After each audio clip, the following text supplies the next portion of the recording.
Mi papá empujó a mi hija de 9 años en plena cena de Nochebuena. «Esa silla es para mi nieta de verdad. Quítate». Isabel cayó al piso frente a toda la familia, pero nadie se levantó. Nadie dijo nada. Yo no lloré. Solo dejé una carpeta sobre la mesa y dije 4 palabras. La demanda. Ya entró. Mi mamá soltó la copa de vino. Mi papá se quedó blanco. El golpe de la rodilla de mi hija contra el piso no fue lo peor. Lo peor fue el silencio. Más de 20 adultos mirando a una niña lastimada como si hubiera arruinado la cena. Me llamo Beatriz. Soy mamá soltera y desde hace años aprendí 2 cosas. Fingir que estoy bien y no pedir ayuda. Durante mucho tiempo creí que podía sobrevivir a mi familia si me hacía pequeña, si sonreía, si pedía perdón por llegar, por hablar, por existir. La cena de Nochebuena en casa de mis papás era mi recordatorio anual de que, para ciertas personas, aunque una se haga pequeña, sigue estorbando. La casa estaba en Coyoacán, en una calle tranquila con luces blancas y nacimientos en las ventanas. Mi mamá había decorado como siempre: guirnaldas, velas, listones rojos y la vajilla que solo salía cuando venía la familia completa. La familia completa, claro, siempre significaba mi familia mientras no incomodáramos. Silvia había insistido en que todas usáramos suéteres navideños. El de Isabel le quedaba corto de las mangas, y ella pasaba el rato jalándoselas sobre las manos. Silvia dijo que era talla infantil normal. Normal para Camila, su hija, no para la mía. En la cabecera estaba mi papá, Héctor Salgado, dueño de la silla más grande, de la voz más fuerte, y de esa risa que llenaba el comedor aunque nadie más quisiera reír. Camila, la hija de Silvia, era la niña del abuelo. 5 años, rizos castaños, y el talento de conseguir lo que quería con un suspiro. Mi papá le reservaba siempre la silla cercana a él, la primera servida y la atención completa. Isabel miraba todo con esa cara de los niños que aprenden a leer una habitación antes que un libro. Cuando entramos, mi papá hizo uno de sus comentarios de siempre. «Miren nada más quién se acordó de venir», dijo, como si yo hubiera llegado a una fiesta a la que nadie me invitó. Yo sonreí. «Porque eso haces cuando te entrenaron toda la vida. Sonríe, no contestes, no arruines la noche». Durante la cena empezó con sus bromas. «La sangre pesa más que el ponche», dijo, levantando su copa hacia Silvia como si compartieran un chiste privado. Silvia se rió demasiado. Mi mamá, Rosa, se rió bajito. Mi tía Aurora se rió como si le pagaran por cada carcajada. Isabel no se rió. Dejó las manos sobre las piernas, quietas, como si ya supiera que hasta la risa podía usarse en su contra. En la mesa había bacalao, romeritos, lomo, ensalada de manzana, pan caliente y ponche. Todo olía a Navidad y a familia, fingiendo que no se estaba rompiendo desde hacía años. Silvia hizo tarjetas de lugar con cartulina blanca y moños dorados. En una estaba escrito Isabel. La puso junto a la silla cercana a mi papá. No sé si fue descuido o crueldad. En mi familia, esas 2 cosas se parecían demasiado. Camila se había levantado para enseñarle una muñeca nueva a mi mamá. La silla quedó libre unos segundos. Isabel vio su tarjeta y caminó hacia allá con una sonrisa chiquita. No quería robarle nada a nadie. No quería una corona. Solo quería sentarse donde decía su nombre. Mi papá vio la tarjeta. Vio la mano de Isabel tocando el respaldo y algo en su cara se endureció. «Esa silla es para mi nieta de verdad», soltó. Isabel se quedó congelada. La sonrisa se le cayó de golpe. «Quítate», agregó. Lo dijo como si una niña de 9 años fuera un problema que había que sacar del camino. Y luego la empujó. No fue un roce. Fue la mano de un hombre adulto sobre el hombro de una niña, aventándola hacia atrás como si no valiera nada. Isabel trastabilló. El pie se le atoró en la alfombra. La rodilla le pegó al piso de madera con un golpe seco que me revolvió el estómago. Después vino el silencio. Los cubiertos se quedaron a medio camino. Mi tía Aurora soltó un «ay» chiquito, como si Isabel hubiera tirado un vaso y no como si acabaran de empujarla. Silvia no se movió. Solo miró la escena, como si estuviera viendo algo incómodo, pero no lo bastante grave para levantarse. Mi mamá puso la cara en blanco. Esa cara de toda la vida.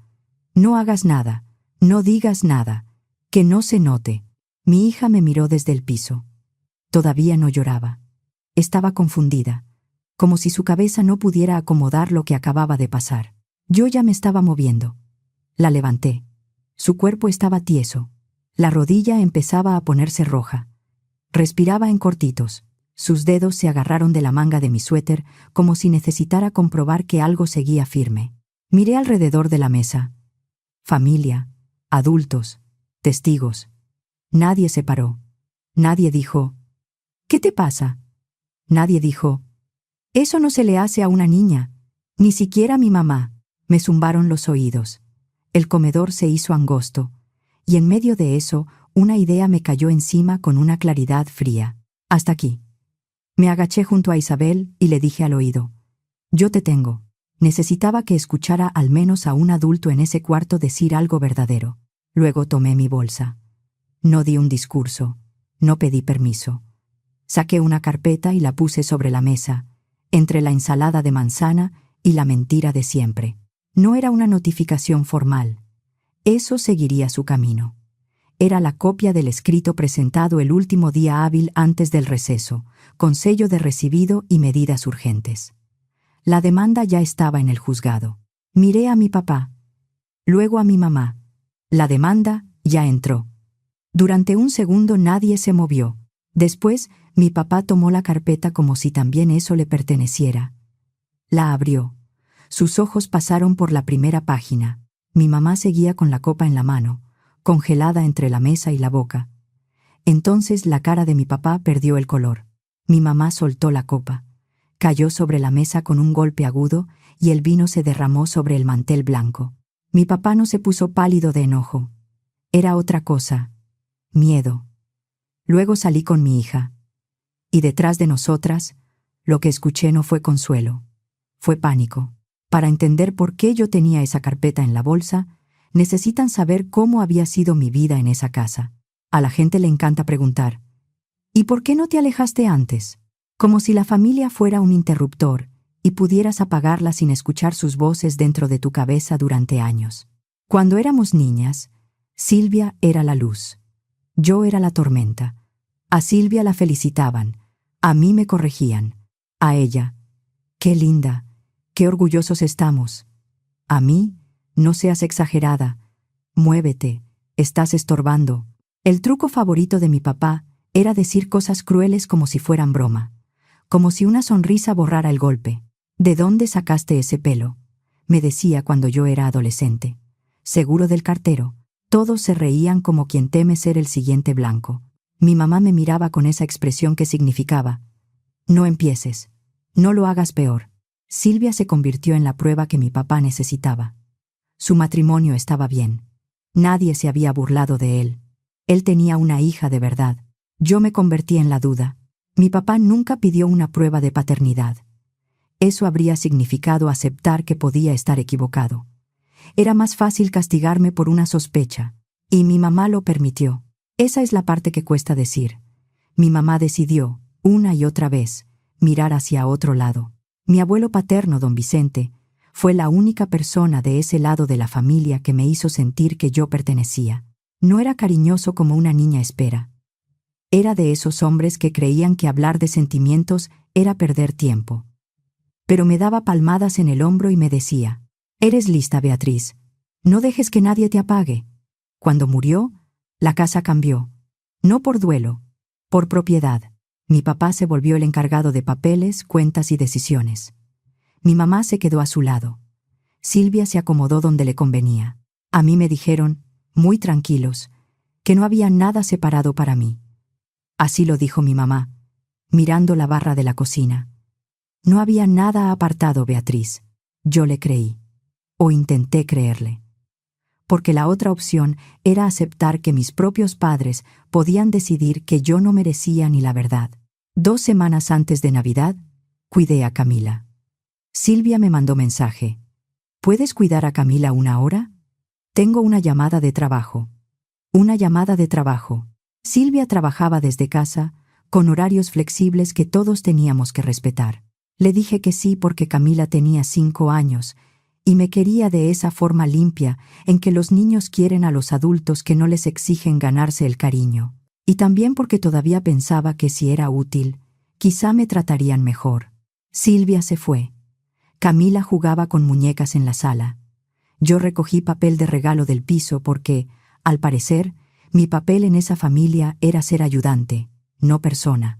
La computadora portátil de Silvia estaba sobre la mesa de centro, cerrada pero encendida. Ella había estado revisando documentos y se fue con prisa.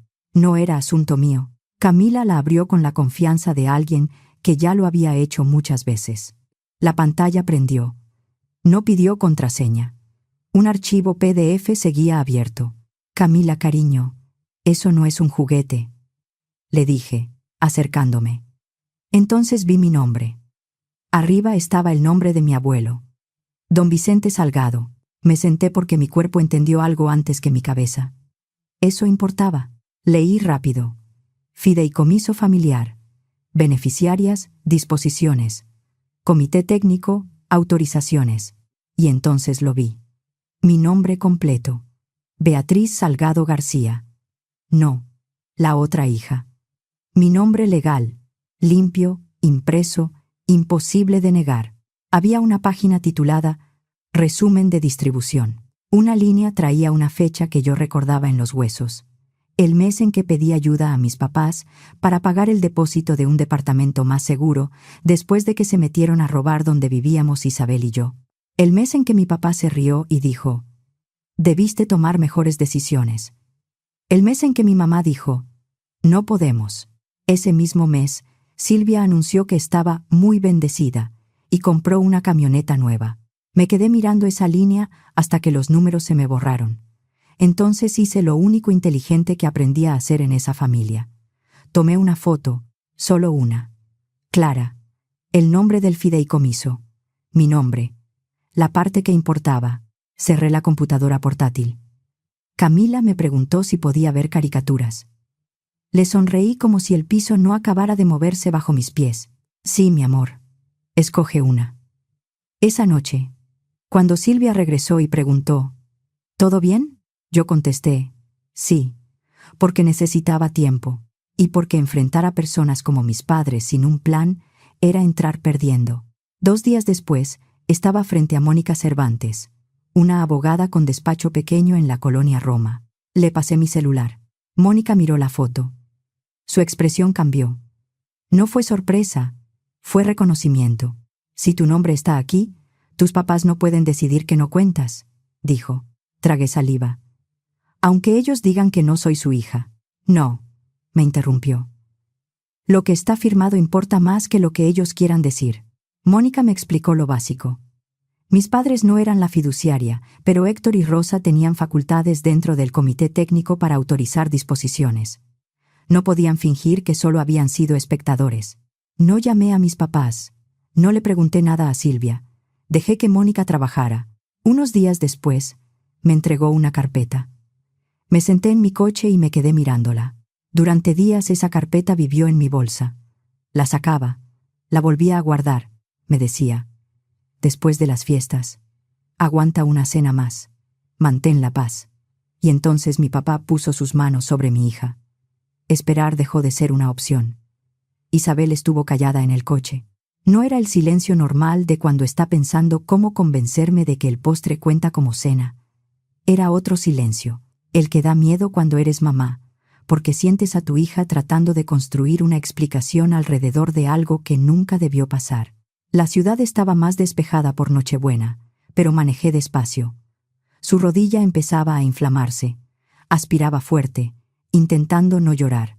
Los odié por eso, por enseñarle eso. Me orillé unas cuadras después de salir de la casa. Necesitaba tener las manos firmes. Mi amor, mírame. Tú no hiciste nada malo.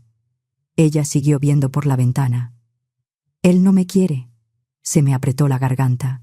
Eso habla de él, no de ti. Su voz se hizo más pequeña. ¿Es porque no soy de verdad?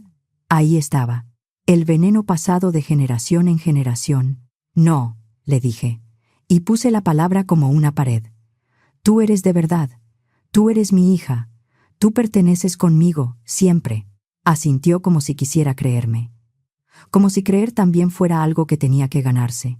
Manejé el resto del camino con la mandíbula tan apretada que me dolieron los dientes. En el departamento le tomé fotos a la rodilla y le puse hielo. Al día siguiente la llevé a revisión. No quería convertir su dolor en prueba, pero tampoco iba a dejar que lo negaran. También escribí a Mónica. La carpeta no era una amenaza. Era una demanda civil y una solicitud urgente de rendición de cuentas del fideicomiso familiar de mi abuelo. Pedía revisar cada peso que entró y salió, detener movimientos y retirar a mis padres de cualquier facultad de decisión.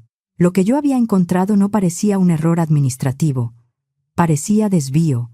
La carpeta incluía anexos, mi nombre como beneficiaria, líneas de distribución, información de la fiduciaria y el rastro suficiente para que nadie pudiera decir que yo lo había inventado.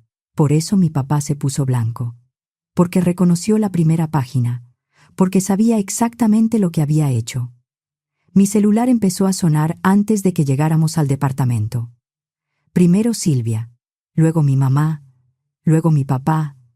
Una y otra vez, Silvia dejó un mensaje de voz, mitad enojo y mitad pánico. ¿Qué hiciste, Beatriz? ¿Estás fuera de ti? Estás destruyendo todo. El mensaje de mi mamá fue un susurro lloroso.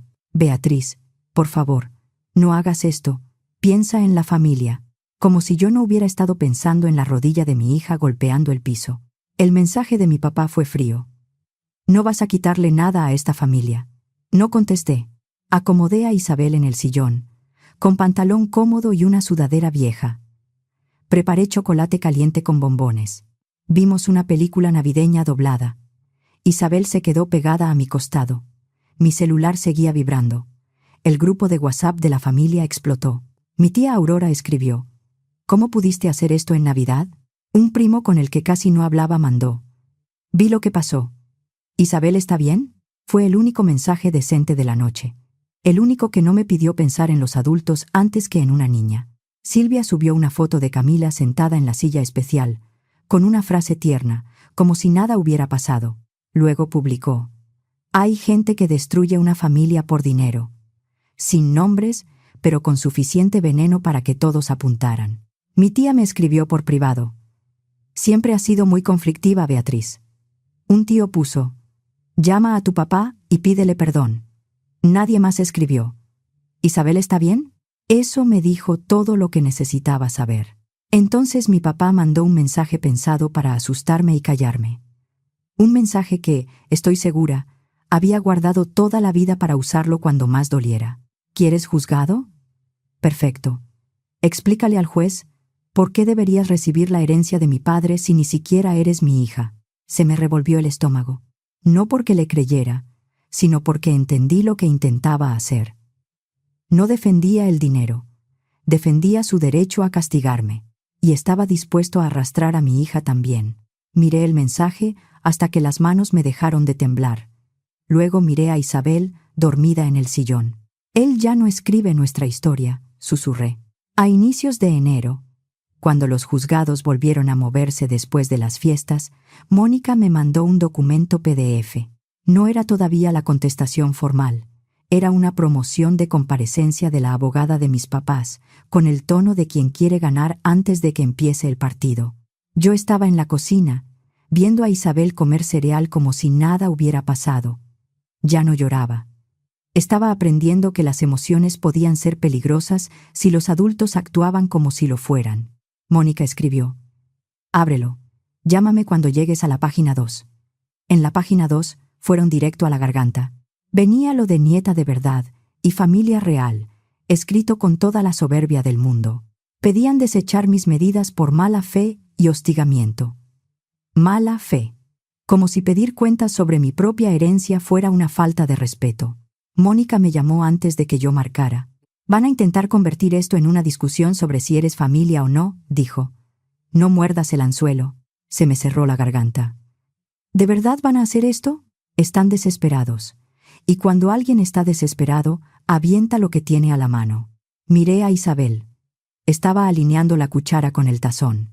Si él insiste en que no soy su hija, ¿debería hacerme una prueba? Hubo una pausa. No para el juzgado, dijo Mónica. Tu nombre está en el fideicomiso. Los encargados de autorizar movimientos no pueden borrarlo con una sospecha familiar. Esa tarde fui con Mónica. Mónica me recibió con una hoja impresa. Primer reporte de la fiduciaria, dijo. Leí la primera línea. Capital del fideicomiso al fallecimiento de don Vicente Salgado. 8.600.000 pesos mexicanos. La siguiente línea me hizo parpadear. Distribución prevista. 50% para Beatriz Salgado García y 50% para Silvia Salgado García. Me recargué en la silla. Entonces mi parte eran 4.300.000 pesos. Mónica asintió. Luego tocó con el dedo la última línea. Saldo actual del fideicomiso. 700.000 pesos mexicanos. Mi cabeza se negó a aceptarlo durante un segundo. No puede ser, susurré. Sí puede. Y ese saldo queda congelado. Ahora vamos a demostrar cómo se movió lo demás. Me deslizó otra hoja titulada Disposiciones autorizadas. No era todo el expediente. Solo los movimientos más grandes, suficientes para enfermarme. Enganche de inmueble para Silvia, compra de camioneta, colegiaturas, gastos médicos, apoyo familiar, mejora de vivienda. Las categorías eran insultantes, como si ponerle un nombre decente al robo lo volviera menos grave. Me dijeron que no podían ayudarme, dije. Mónica no hizo gesto de compasión. Me entregó la realidad como quien entrega una herramienta. Tomaron dinero destinado a ti y lo usaron como caja chica familiar. Entonces vibró mi celular. Mensaje de la tía Aurora. ¿Por qué le estás haciendo esto a tu papá? Me reí. Una risa corta, seca. Claro, yo le estaba haciendo esto. Esa semana, mientras le cepillaba el pelo a Isabel, ella preguntó, ¿tengo que pedir perdón? La pregunta me pegó como un golpe. ¿Perdón por qué? Miró su reflejo en el espejo del baño, por haberme sentado ahí, por haberlo hecho enojar. Dejé el cepillo sobre el lavabo. No, dije firme. Tú no pides perdón porque alguien más te lastimó. Sus hombros bajaron un poco. Esa noche tomé una decisión que debí tomar años antes. No más visitas, no más llamadas, no más llegadas sorpresa, no más solo venimos a hablar. Me robaron dinero. No se iban a quedar también con mi hija. La primera audiencia llegó a finales de enero. Era por medidas cautelares, preservación de documentos, suspensión de movimientos, entrega de registros. Patricia Rivas, la abogada de mis papás, entró impecable, segura, con una sonrisa sin calidez. Argumentó, voluntad familiar. Argumentó, intención del abuelo. Argumentó, dudas razonables sobre el núcleo familiar. Lo dijo todo con palabras cuidadas para no decir la frase real. Beatriz no cuenta. Mónica pidió conservar registros y suspender movimientos. Había un fideicomiso, beneficiarias identificadas, disposiciones no explicadas, una menor agredida en un contexto hostil y riesgo de que desaparecieran más fondos. El juez concedió las medidas y fijó un plazo para entregar estados de cuenta, transferencias, autorizaciones, comunicaciones con la fiduciaria y respaldos de cada movimiento. La mandíbula de mi papá se endureció. Silvia lo miró de reojo. Mi mamá mantuvo los ojos sobre la mesa. Al salir, mi papá me miró por fin como si estuviera decidiendo si yo era su hija o su enemiga. Y pensé, con una calma que casi me dio risa. ¿Qué momento tan curioso para empezar a pensar en nuestra relación, papá? Cuando llegué a casa, Isabel estaba callada. Mientras preparaba la cena dijo, ¿estamos en problemas? Me tragué la rabia como una piedra. No, mi amor. Estamos a salvo. Entre febrero y abril empezó a llegar la prueba real. No toda de golpe. Los documentos llegan como llegan las consecuencias. Poco a poco, sin misericordia. Una tarde, Mónica me mandó un mensaje. Ven al despacho en cuanto puedas. Me senté frente a ella otra vez. Me deslizó una hoja sobre el escritorio. Mira la columna de autorizaciones. Leí hacia abajo. Firmas, iniciales, fechas, vistos buenos. Y entonces mis ojos cayeron sobre una firma, la de mi mamá. No una vez, varias. Se me hundió el estómago. No escuché la siguiente frase de Mónica. Solo miré la tinta. la curva de la letra de mi mamá. Yo creía que había sido solo mi papá, pero ella sabía. Lo supo todo el tiempo. No lloré. Me sentí extrañamente firme. La audiencia principal llegó meses después. Ya no había mucho que pudieran esconder. Patricia Rivas intentó una última vez llevarlo al tema de la biología. Habló de dudas antiguas, tensiones familiares y la relación entre mis padres antes de mi nacimiento. Mónica lo mantuvo simple. Mi nombre estaba en el fideicomiso. Las beneficiarias estaban identificadas. La fiduciaria tenía registros.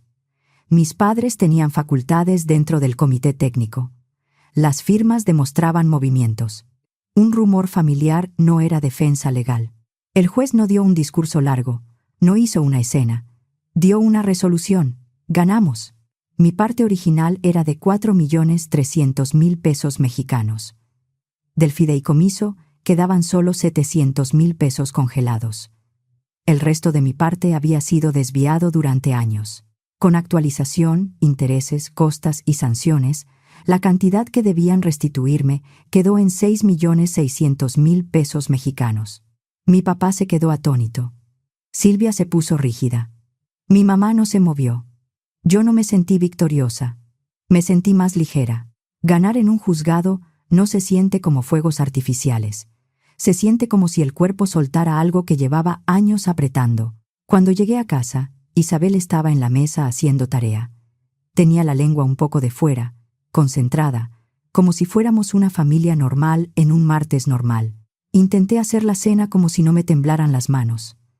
Luego entré a mi cuarto y vi la caja. La prueba de paternidad.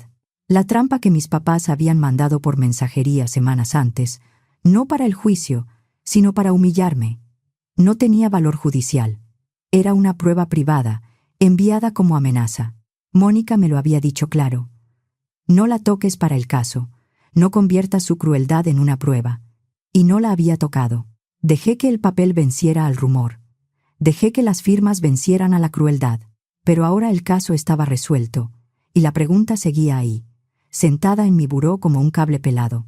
Miré la caja el tiempo suficiente para escuchar la voz de mi papá en mi cabeza. Nieta de verdad. Familia de verdad. De verdad. Entonces pensé en la rodilla de Isabel, golpeando el piso. Tomé la caja. No porque le debiera pruebas a alguien. La tomé porque estaba cansada de cargar la duda como si fuera parte de mi acta de nacimiento. El laboratorio ya tenía registrada la muestra de mi papá. Mis padres se encargaron de eso antes de mandarme el paquete. No hice de eso una ceremonia. Me tomé la muestra, la sellé y la mandé como quien devuelve algo que nunca debió llegar. Luego vino la espera. Uno pensaría que esperar sería fácil después del juzgado. No lo fue. Todos los días revisaba el correo. Todos los días me decía que no importaba. Y todos los días importaba. Isabel procesaba lo suyo a su manera. Las primeras noches se quedaba cerca de mí. Después, una noche, mientras la arropaba, dijo con una tranquilidad que me partió el pecho: «No quiero volver a ir allá». No lo dijo temblando. No lo dijo como pregunta. Lo dijo como una decisión. Y algo dentro de mí se abrió. Orgullo, dolor, alivio. El correo llegó un martes, porque a veces la vida suelta noticias enormes en días comunes. Lo abrí sola, en la barra de la cocina. Leí 3 veces. Coincidencia biológica positiva. Soy hija de mi papá. Mi primera emoción no fue alivio, fue furia, porque eso significaba que la sospecha había sido mentira y la crueldad había sido una decisión. Pudieron terminar con todo años atrás, con una prueba y un poco de decencia. No quisieron claridad, quisieron permiso. Mandé los resultados a mis padres. Sin mensaje largo, sin explicación, sin invitación a responder. Solo escribí. Construyeron mi vida alrededor de una mentira. Aquí está la verdad. Luego los bloqueé. Pensé que ese sería el final. No lo fue. Una semana después sonó el timbre.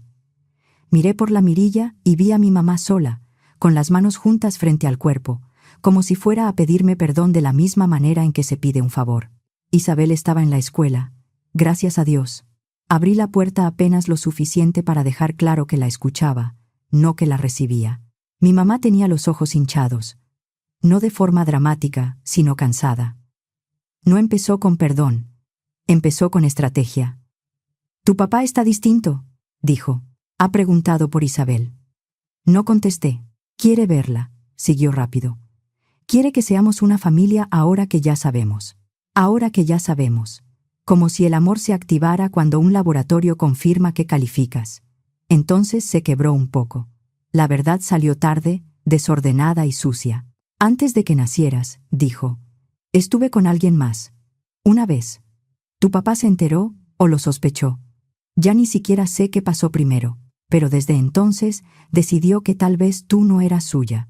Y yo dejé que te tratara como una duda porque me sentía culpable. Pensé que yo lo merecía». Respiró con dificultad. «Y de alguna manera terminaste pagándolo tú». La miré sin moverme. «Yo pensé que hacía lo que tenía que hacer», continuó. «Ahora podemos arreglarlo». Esperé a que terminara. Luego dije, «No». Su cara se tensó como si no entendiera el idioma. Así que se lo dije más claro. «No debió importar».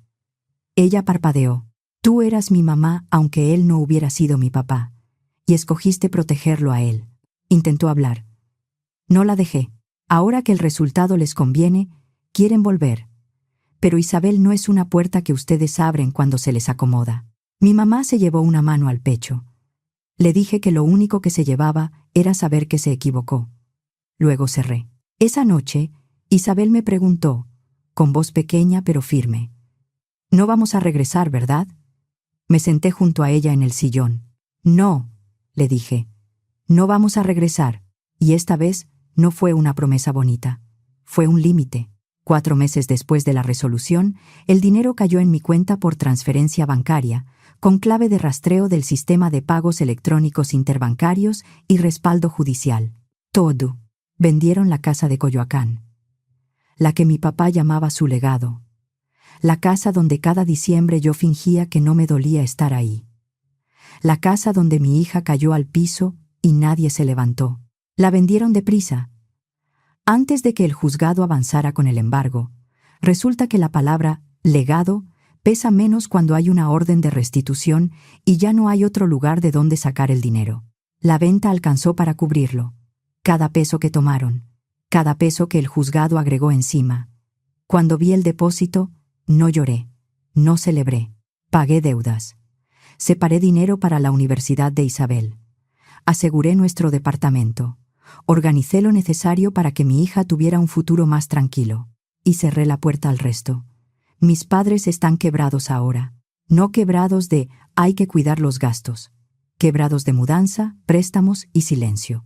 De esa caída en la que los parientes dejan de llamar y las excusas dejan de funcionar. Silvia ya no presume restaurantes caros. Mi tía Aurora ya no manda mensajes sobre la familia. Mi papá no tiene una mesa donde sentarse como rey. Nosotras estamos sin contacto. No del tipo dramático, del tipo tranquilo. Isabel se ríe más. Duerme toda la noche. Ya no pregunta si es de verdad. Sabe dónde pertenece.